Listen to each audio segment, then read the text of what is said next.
this set the environment for a commitment to, if necessary, fight on behalf of the Prophet ﷺ.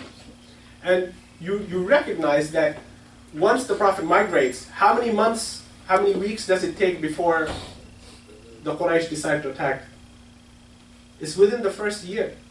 It's within the first year. Right?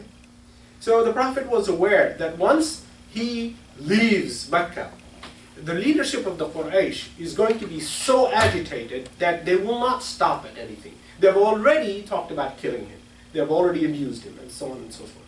So he's aware of this, and this is one of the conditions he makes to them. And alhamdulillah, all of them, every one of these 75 individually pledges to the Prophet ﷺ. But at the end of this process, one of them asks him.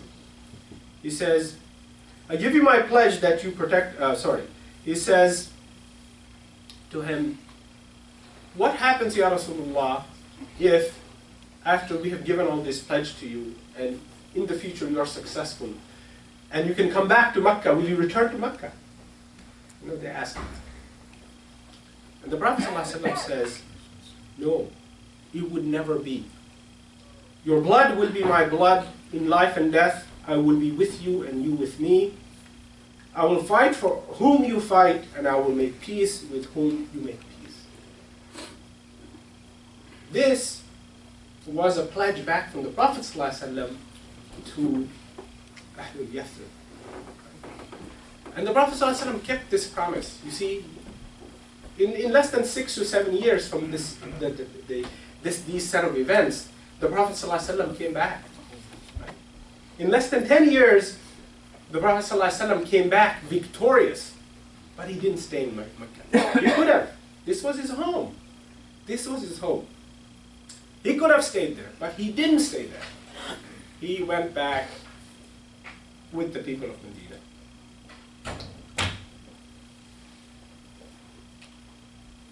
For those of you who visited Medina,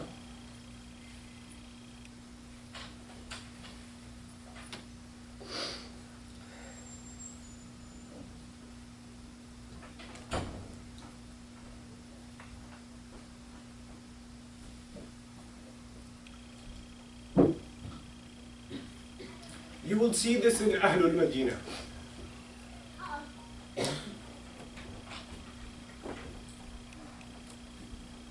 You will see the blessing of the Prophet's love for Ahlul Medina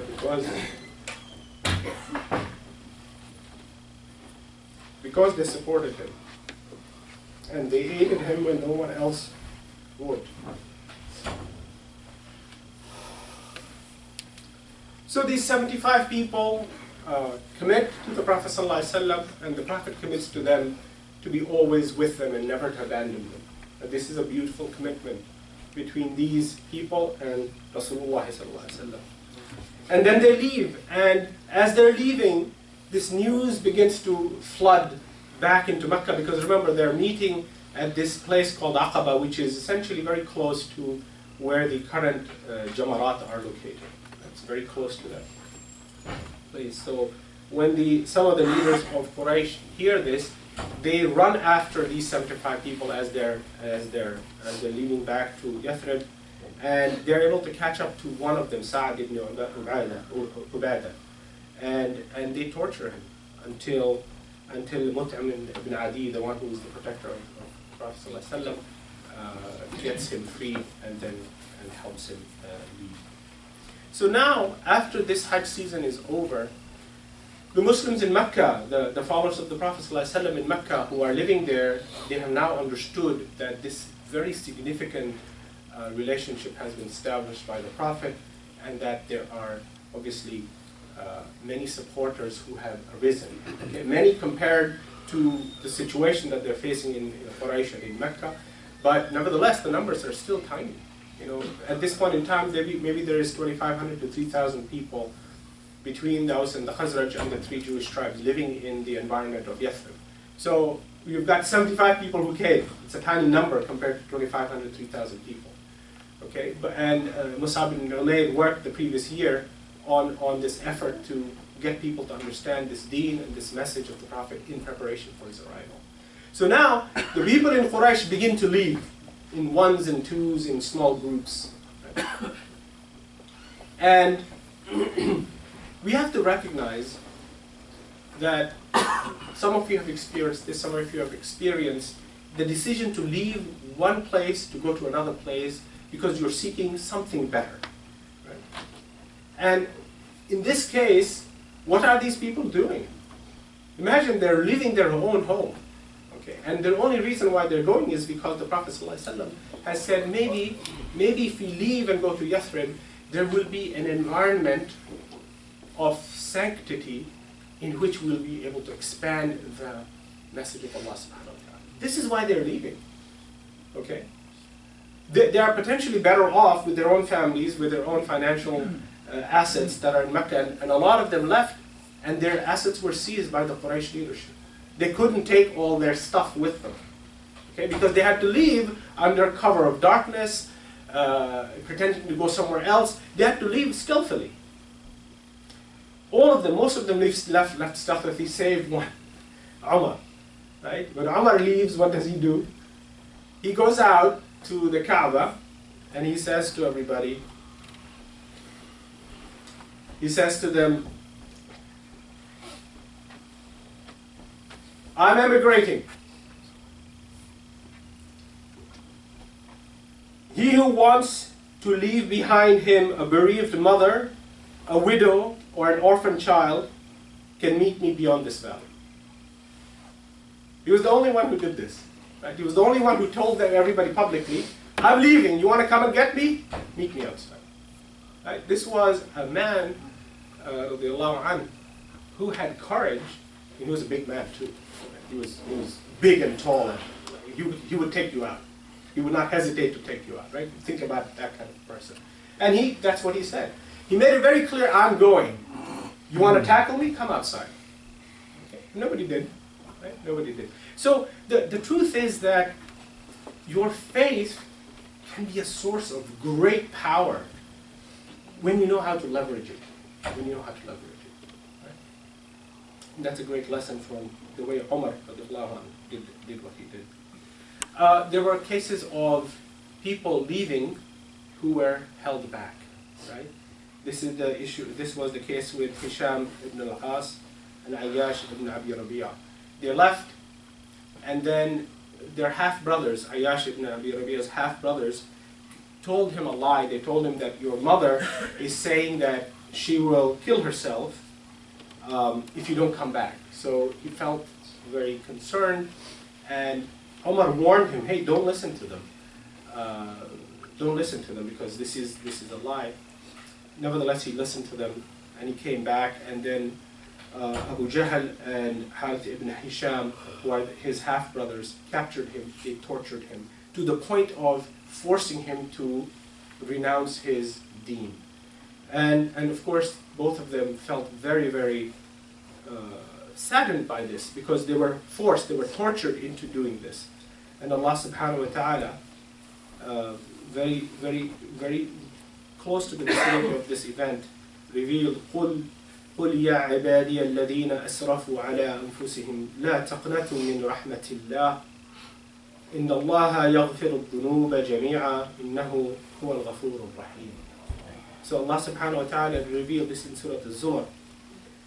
Say, Ya Muhammad, to everyone, all my servants who have acted excessively against their own souls, don't lose hope of Allah's mercy, for Allah can forgive all sins. He truly is the forgiving and the merciful. So the Prophet ﷺ, recognizing this difficult situation, was himself, by the guidance of Allah in Surah Zumar, was kind and gentle with those who fell into this difficult situation. Right? And there were a number of people to whom this thing happened. So when did the Prophet then finally decide to leave? Abu Bakr asked him, as more and more people are leaving quietly, and the news is getting very clear to the Quraysh that something is afoot. You know, people are leaving for a trip, they are not coming back. They're leaving for a day trip, they're not coming back. They're leaving for a business trip, they're not coming back. What's happening? Umar has announced very openly, so he didn't hide it. So the cat was out of the bag by the time Umar publicly announces, I'm immigrating, anybody to stop me? And then of course it becomes obvious that people are leaving. So the Quraysh are already, the leadership of the Quraysh is already talking about this. And then an event happens, okay? And the Prophet ﷺ tells Abu Bakr when he asks him, why don't we leave? Isn't it time to leave now? And he says to Abu Bakr, wait for a while because I hope I will be allowed to immigrate as well. Now, apparently from this statement of the Prophet ﷺ is waiting for Allah's command, that he is not going to immigrate until Allah orders him to do so. And the order comes directly after Mut'im ibn Adi dies.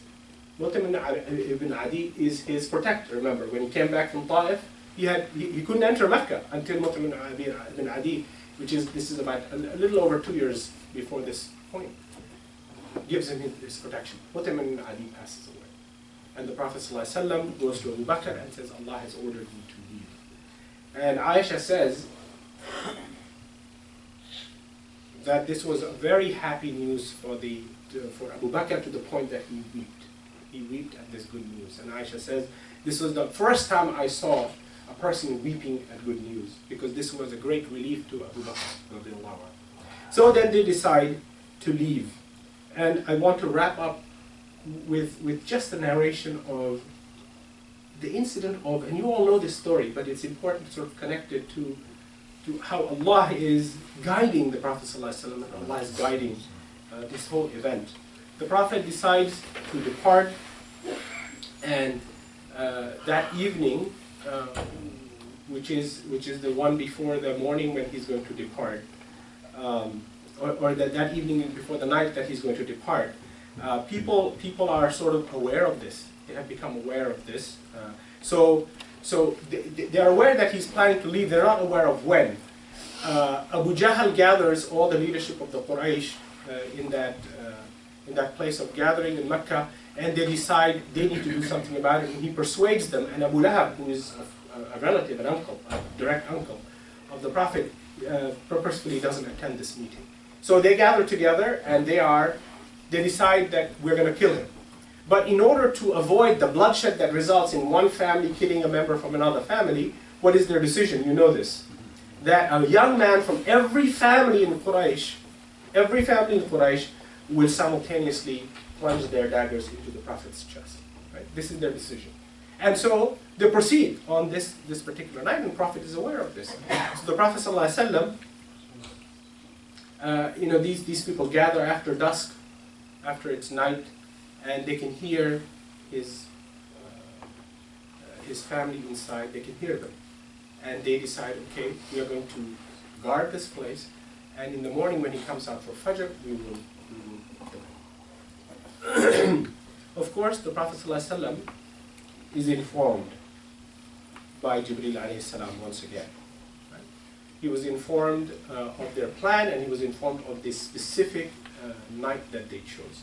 And that is the evening that the Prophet, that night, he wraps his cloak around him, he reads Surah Yasin, and he leaves the house. And none of these individuals are able to see him. This is nothing but a miracle from Allah subhanahu wa ta'ala. And we believe that this is ultimately a miracle. Because how do you pass when there are assassins around you watching your front door? How do you leave the front door?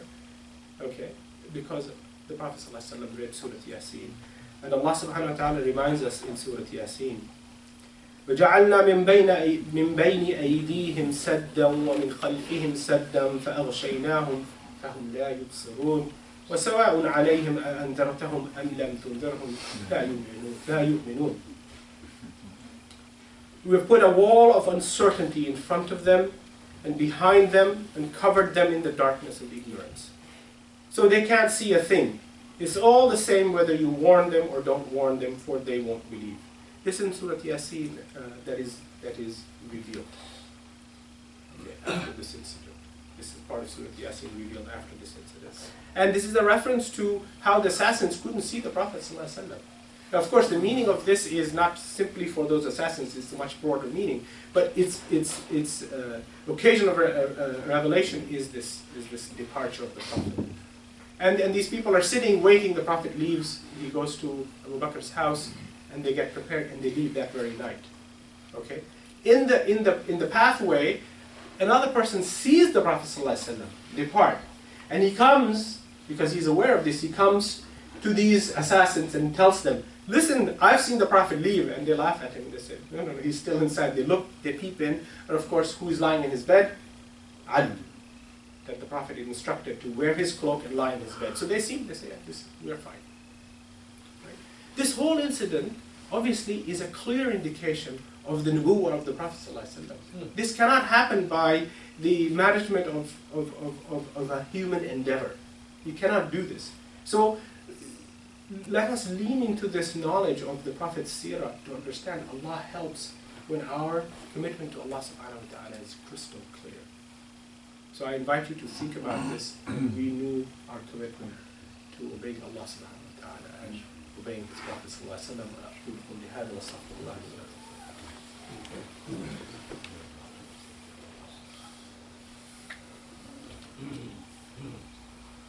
الحمد لله رب العالمين والصلاة والسلام على محمد النبي الأمي وعلى آله وصحبه أجمعين. أشهد أن لا إله إلا الله وأشهد أن محمدا عبده ورسوله. وإذ يمكر بك الذين كفروا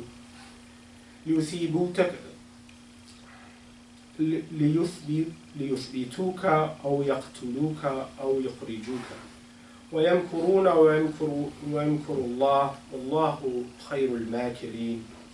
Allah is reminding us, and the Prophet in Surah Al-Anfal, recall how the faithless of Mecca plotted against you, either to imprison you, or murder you, or drive you out. They were making plans, and Allah was making plans, and Allah is the best of plans. إن الله وملائكته يصلون على النبي يا أيها الذين آمنوا صلوا عليه وسلموا تسليما اللهم صل على محمد وعلى آل محمد كما صليت على إبراهيم وعلى آل إبراهيم في العالمين إنك حميد مجيد.